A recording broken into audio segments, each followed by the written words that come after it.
Today's TMJ4 Sports, powered by American, helping you get it right.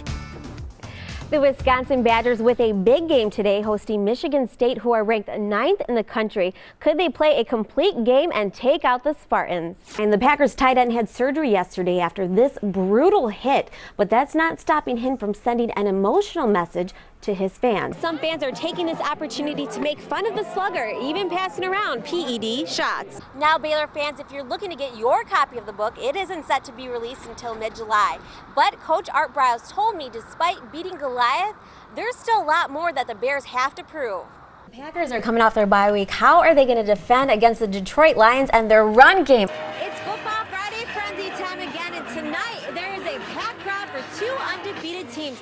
The Milwaukee Pirates are taking on the Greendale Panthers, and so far at the half, it is 28-14. Overall, it was an impressive win by Homestead, and next up, they're looking to take on Port Washington and keep their perfect record intact. Less than 24 hours after the NBA draft, Isaiah Austin was back in Texas. This time, he was showcasing his coaching skills during an AAU tournament. I caught up with the 20-year-old to talk about his future plans and what that means for Baylor. The sun is setting. It's Friday night here in Wisconsin, and that means one thing: it is time for some football.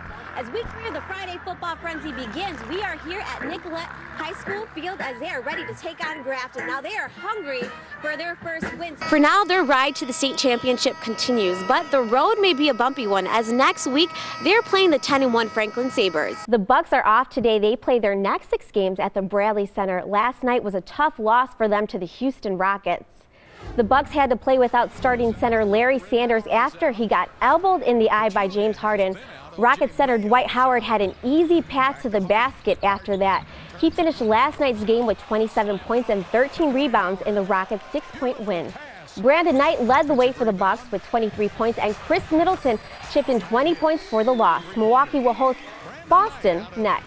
Coaching players told me they're treating tomorrow just like any other game, but faculty and staff here at Germantown are hoping tomorrow's a slam dunk win. It was a highly anticipated battle between two state champions. The Homestead Highlanders took on the Arrowhead Warhawks, and as can be imagined, the game came down to the last 2 minutes on the clock. The Homestead Highlanders know a thing or two about winning. Being last year's Division II state champions, it looks like this year they're heading in the same direction. The Highlanders were in an all-out gridiron war against the reigning Division I champions Arrowhead. With time running out and only 42 seconds left on the clock, it was quarterback Nick Allen that rushed the Highlanders into their big W and putting a stop to Arrowhead's 14-game winning streak.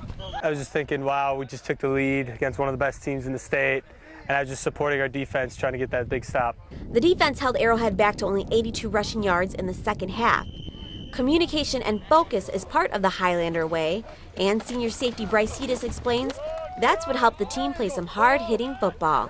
Coach Ralk, our defensive coordinator, is he's a mastermind, so we had great scheme, and then after that we just communicated, we focused really well, and we just played good football, ran hard at the ball, and just played as a team. Securing this win has put the Highlanders on another all-time high. But celebration is short, as Coach Keel is the first to admit much improvement is still needed for the rest of the season. You have to find out where your weaknesses are, and when you play really good teams like Arrowhead, you find out where your weaknesses are and what you need to work on. I mean, we were far from perfect Friday night. There's some definite holes we have to fix, and so if we don't get those fixed, it's going to be a long season. Overall, it was an impressive win by Homestead, and next up, they're looking to take on Port Washington and keep their perfect record intact. I think for himself, he needs to talk, so I'm going to support him, but I want to hear what he has to say. Tom Jensen is like many Brewers fans, anxiously awaiting for Ryan Braun's first public address. Yeah, I'm willing to forgive him. I don't think he should play Major League Baseball anymore, though.